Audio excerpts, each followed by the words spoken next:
In 2016, Maverick Applied Science developed the Plant Engineers FRP Forum to create a platform where plant engineers could come together for in-depth discussions and to improve their work and knowledge of non-metallic piping and equipment. After the success of the initial Plant Engineers Forum, Maverick decided to offer this training yearly. The third annual Maverick Applied Science FRP Plant Engineers Forum was held on May 9th and 10th, 2018. This year's forum included presentations by key Maverick employees, along with a broad group of industry leaders. This year's topics included what proper non-metallic equipment purchasing specifications should include, how to choose the proper materials and manufacturing methods, how to design internal structures, and how to choose the correct codes and standards for fabrication of your non-metallic equipment. Finally, we also included some inspections of non-metallic equipment. Since everyone was not able to attend this forum, Maverick would like to share some of the offered presentations to the public. Thank you for your interest in Maverick Applied Science.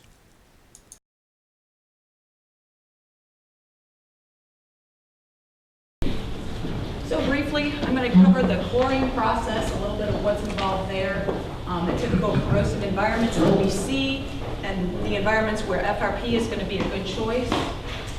And essentially, in the Chlor Alkali process, those environments are going to be the brine environment, the Anolyte and the chlorine, and the sodium hydroxide. And then also in some of the Chlor Alkali plants, we see some sodium hypochlorite production. So that's going to be another place where we do see the use of FRP. So historically, the mercury cell was used primarily for chlorine cell production, and it was developed near the end of the 19th century. And obviously, it was not very environmentally friendly with the presence of mercury. And it is essentially obsolete. There are no more plants in the United States or in Europe that use the mercury cell. So around 1900, they did develop the diaphragm cell. This was more environmentally friendly, more economical, a little bit lower operating temperature. And then in about the 1970s, they came up with the membrane cell, which again is more economical, and it produced a pure sodium hydroxide, essentially a salt-free product. So it was a benefit over the diaphragm cell there. So currently it is the most widely used, what you're going to see in most new chlor-alkali plants. The process is an electrochemical separation of the sodium chloride brine. The chlorine is attracted to the anode side and produced on that side. The cathode side, we see the introduction of the sodium hydroxide and the production of the hydrogen gas. So I just have the actual reaction that's taking place at the anode is the two chlorine ions form the chlorine gas, and at the cathode side we have the two hydrogen ions that produce the hydrogen gas. So at the bottom I've just summarized really the overall process that's taking place. We have the 2 moles of the sodium chloride. In some cases they can use potassium chloride with the 2 moles of water, again forming your chlorine gas and your hydrogen gas, and then also your sodium hydroxide.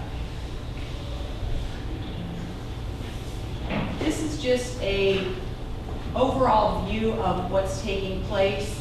So up here we have where the brine is actually produced.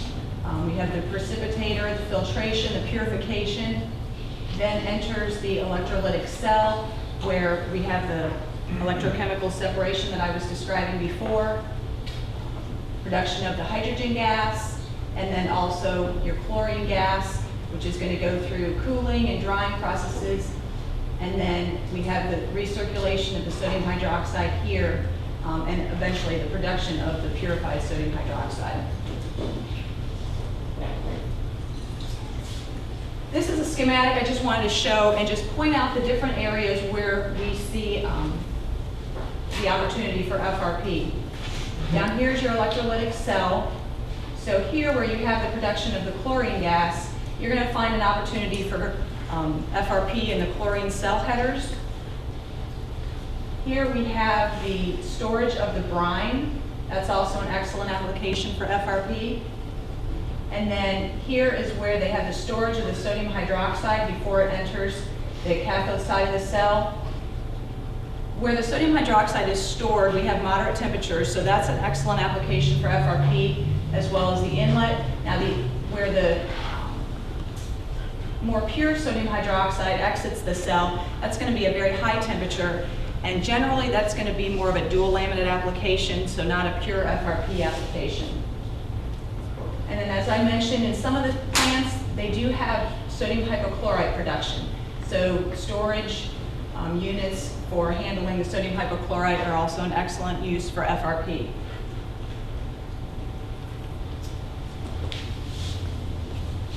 Here again is just a overview of the actual electrolytic cell. We've got the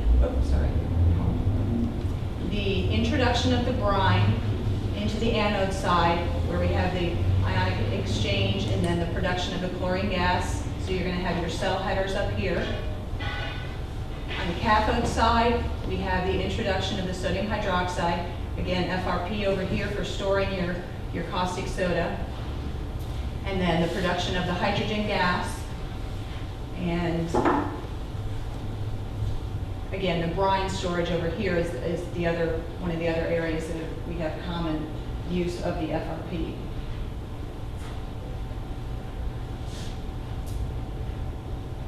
Again, I talked about the brines, the chlorinated brine, chlorine gas, the sodium hydroxide, and the sodium hypochlorite are your four primary environments in the Chlor Alkali process where we're going to see FRP. So a little bit about what we do to evaluate these different resins. ASTM C581 is a standard that dictates an actual coupon size that we would fabricate in our labs. It's about 3 by 5, and it's going to be 2 layers of chopped strand mat generally, and then a veil on either side, and then the edges are actually sealed with a resin wax mixture.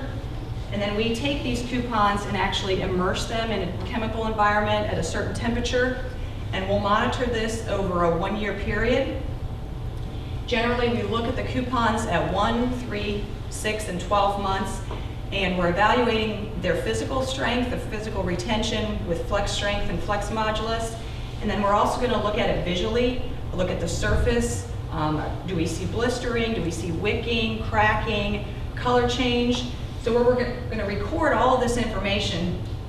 And then after 1 month or 12 months or 1 year, what we'd like to see is physical retention of 50% or greater with slight to minimal surface change. And when we get a material that meets those qualifications, that becomes a resin that we would recommend in that specific environment. Case histories are also something we use. We're able to follow the actual vessel out in its process, and over a number of years through inspections we can see how well it's going to perform in that environment. That gives us a good idea of what we're going to see in the field. Obviously the C581 is going to be a laboratory setting. And then in situ testing is sometimes the best of both worlds. We can actually, if an end user has an application, and if time allows, we can give them the actual coupons and they can immerse them in the actual process stream. Again, they can, if possible, pull them out. We can analyze them, look at them, and determine whether a specific resin is going to be suitable for that service. I have a question. Sure. I didn't quite hear. You said it has to retain 50%. Was it what? Of the physical strength properties, the flex strength and the flex modulus. So we want to see a retention of 50% or greater to consider that passing after the 12 months. Are they weighed? I mean, they're weighed. That's also one of the things we do, weight loss. But they're actually, we cut the samples out of the coupons and they're actually physically tested. And we get a value for the physical but it's property. considered passed at 50%. 50% retention. Yeah, because we run a control at the beginning before we immerse them at all, so we have a control to start with. So keep in mind that this is a corrosion barrier component. It's not really a structural part. Right. So that kind of makes a delineation. And it's also accelerated because you're exposing it on both sides instead of just one side. So you're getting attack on both sides. Plus the cut ends.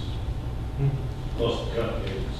The ends of your thing, where you cut it, you put something like that too. Well, that's They are that's why we sealed. seal the edges. Yeah, they All are the edges are sealed. sealed to prevent that.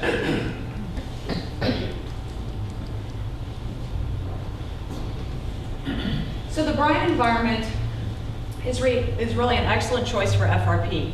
FRP withstands the brine up to temperatures of about 212 degrees F. And what we have found is an epoxy vinyl ester resin is going to be your optimal choice for this environment. With a standard construction of the corrosion barrier, about 100 mils thick, which is what we consider a standard corrosion barrier thickness. And then sea glass veil is what we found performs the best in this specific brine environment. A couple case histories that involve a brine environment. The first one being some piping, 22-inch diameter. It was an epoxy vinyl ester resin, and the service temperature here was about 140 to 160 degrees Fahrenheit. And then the second photo is actually a desalinization plant. Again, an epoxy vinyl ester resin was used with a service temperature of a little bit lower, around 100 degrees Fahrenheit. So both of these are excellent examples of where an epoxy vinyl ester resin performed very well in a brine environment. Now, excuse me, do you know like the life expectancy? I think there's a case history before we start seeing them break down or possible leaks. I don't have it on that one. On some of these, you'll see, it's been in service 25 years. Service is continuing on those specific two. I don't know, Mike, do you know? In brine, we've seen 30, 40 years service in brine. Some of it is, they're still going, so we don't know how long they're gonna last, but I know there's some that's 40 years old out there with brine. So moving over to the chlorine. When looking at the chlorine environment, the temperature and the pH are going to be key considerations when you're determining what resin to choose. The Anolyte side, which is the brine, sometimes a chlorinated brine, is going to, at a pH of 4 to 5, is going to be very aggressive and actually can begin to attack the resin. And in your chlorine, you've got the hot chlorine gas coming off, and when it goes into the headers, what we've seen is it actually forms what we call chlorine butter, a thick layer, really looks like butter, and that actually serves to protect the FRP and slows the attack of the chlorine against the FRP. So in these two environments, we evaluated a Novolac epoxy vinyl ester resin, a brominated Novolac epoxy vinyl ester, and then also a chlorinated polyester resin.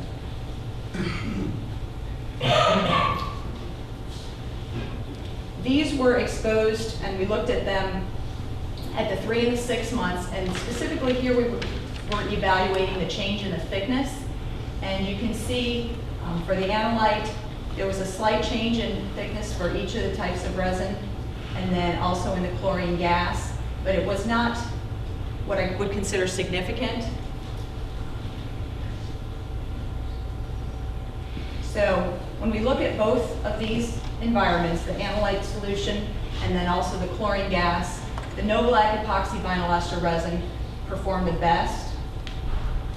And then for the chlorine gas environment, again, each of those materials would be suitable. We did find that the service life of the FRP, specifically in chlorine, is very proportional to the thickness of the corrosion barrier. When they installed the first chlorine header in about 1952, it had a corrosion liner of about 100 mils thick. We saw a life expectancy of about 6 to 7 years. A couple years later, looked at a thicker barrier, about 200 mils, and we got a service life closer to 10 to 15 years. And then we actually looked at a 500 mil thickness, and we're getting a life expectancy of over 20 years. So in this specific environment, in the chlorine, the thickness of the corrosion barrier really has a dramatic effect on the life expectancy. So generally, we have a chlorine header, we're going to recommend a thicker corrosion barrier. Is the damage through oxidation? What's the mechanism? The chlorine actually attacks the, I couldn't tell you exactly. You might be- Yeah, it is oxidate. The chlorine is, oxidizing the resin. That's what's forming the chlorine butter on the surface, is oxidation of the resin with the chlorine gas. Okay, great, thanks. A couple more case histories we have, some chlorine header piping. These specific ones were fabricated with a Nozzles epoxy vinyl ester resin, a BPO DMA cure system. Again, that's something that you also want to evaluate, is what type of cure system is going to be best for your environment. There are some cases where you don't want any metals present in the process, so you're going to go with a BPO DMA cure system. In this case, the corrosion liner was about 200 mils thick. And then over here we had some Anolyte piping. This was fabricated with a chlorinic polyester resin. Again, a corrosion liner thickness of about 200 mils. There are some applications where a fire retardant resin is going to be required. You can do that a couple different ways. You can use, if you need class 1 throughout the entire structure, you can use a material that has a class 1 flame spread without the addition of any synergist, or you can use a non-fire retardant resin in the corrosion liner, and then a material that requires a synergist. You can use that in the structural barrier. So a couple different ways you can fabricate a fire retardant system. Another case history of chlorine cell headers. This gives you a little bit more idea of life expectancy. These were installed in 1985, and this is a diaphragm cell plant. Operating temperature of about 200 degrees Fahrenheit. Again, this was a chlorinic polyester resin, 100 mil thick corrosion barrier. And one interesting aspect of this case history was that they actually used an integral cell nozzle as opposed to nozzles that were applied after the fabrication. So it was all one piece. You didn't have any of the cracks of the welding or where it was attached. So that was helpful in decreasing any sites for cracking or additional corrosion resistance. So these were actually removed from service in 1996 after about 19 years of service. This is just, again, a picture of the integral nozzles, how they were actually applied in one complete piece. They weren't applied after the fact. And we have headers that were produced in 1990. Again, chlorinic polyester resin, BPO, and also post-cure is something that we highly recommend for these chlorine applications. Just gives you a more well-fabricated part. And then additional headers were installed in 1991, 2002, using a brominated epoxy Nozzles vinyl ester resin, and then additional headers also in 2007, 2008, using a chlorinic polyester. And as of 2016, all of the headers were still in service, operating at temperature around 205 degrees Fahrenheit. This is a chlorine cooling tower. Again, just another example of a Nozzles epoxy vinyl ester resin in service for about 24 years. So again, excellent application for FRP.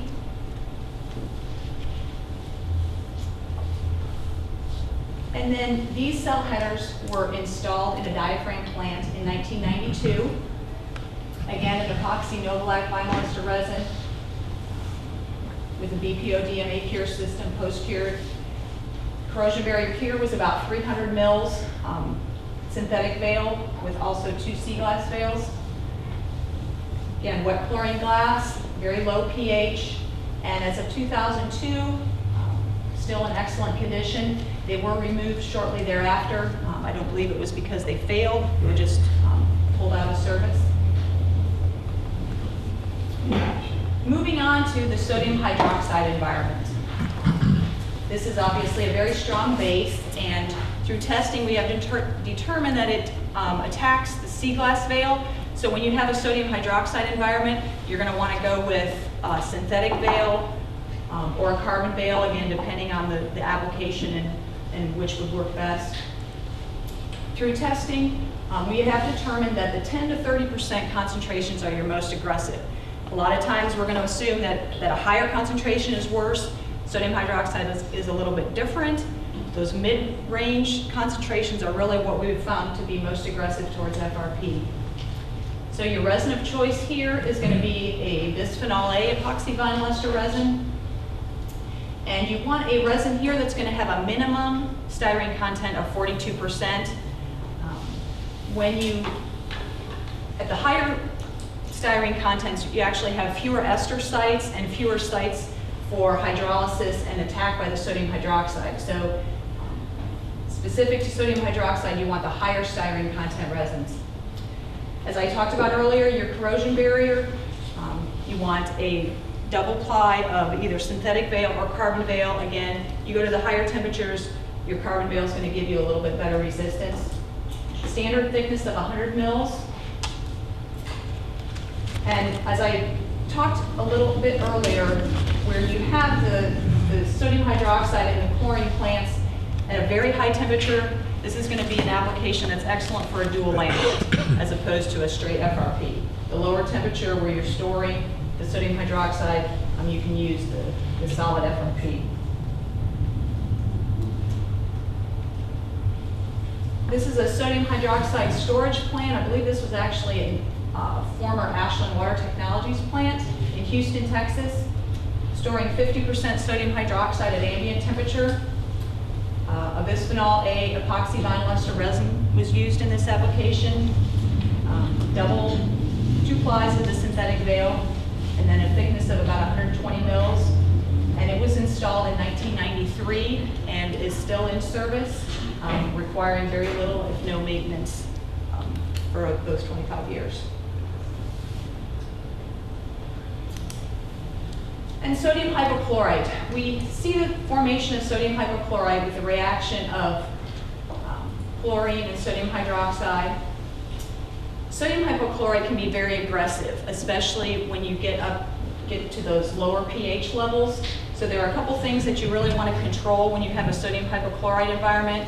You want to control the temperature. Like I said, keep your pH high.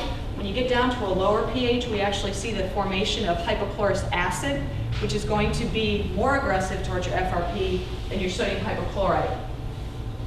Also, metal impurities can promote the formation of the hypochlorous acid, so we want to keep any source of metal out of these systems. And also light. We want to try to keep it out of any direct sunlight. So in the sodium hypochlorite, we evaluated 3 types of resins. We looked at an epoxy vinyl ester resin, and then also a brominated epoxy vinyl ester, and then also a no black epoxy vinyl ester. In this specific case, we were looking at a 10% sodium hypochlorite at 120 degrees Fahrenheit. So when we looked at these after the 12 months, the epoxy vinyl ester resin, the surface was slightly flat. It didn't have that original gloss that it had when we put it into testing. And there was what I'd call slight resin attack, maybe some discoloration, some surface effects that you could see. With your brominated epoxy vinyl ester, the surface after the 12 months was still very glossy, shiny. We didn't see any of that flatness that we saw with the epoxy vinyl ester. And then with the no black epoxy vinyl ester resin, there was virtually no gloss on the surface at all, very dull with moderate resin attack. So definitely more attack with the no black epoxy vinyl ester resin than with the brominated. So as you can see, this testing indicated that the brominated epoxy vinyl ester resin was definitely going to be your best resin choice for sodium hypochlorite. And certainly, based on the results that we saw here, we would not recommend a no black epoxy in this environment. There are a couple different options when looking at storing sodium hypochlorite. Some of the smaller tanks we've seen fabricated with or used a cross-linked polyethylene, and typically you're going to see a service of 7 to 11 years. With fiberglass, we've seen services upward of 20 years, provided obviously that you've got proper resin selection, fabrication, design, and maintenance of the system. And then titanium is really going to be your best overall choice for construction, but you're going to see the difference in the cost. It's going to be much more expensive than either of your other two choices. So fiberglass is sort of gives you the best of both worlds. You've got a more economical choice and also better service life than, say, your polyethylene. So in sodium hypochlorite, we're generally going to recommend a brominated epoxy vinyl ester resin, a BPO-DMA cure system, specifically in the corrosion liner. Sometimes using BPO-DMA is a little bit less desirable than using MEKP. So when you get to the structural portion, it is acceptable to use the MEKP, but in the corrosion barrier, you definitely want the BPO-DMA. 2 layers of C-Veil, and then a mandatory post-cure. We recommend 4 hours at 180 degrees Fahrenheit.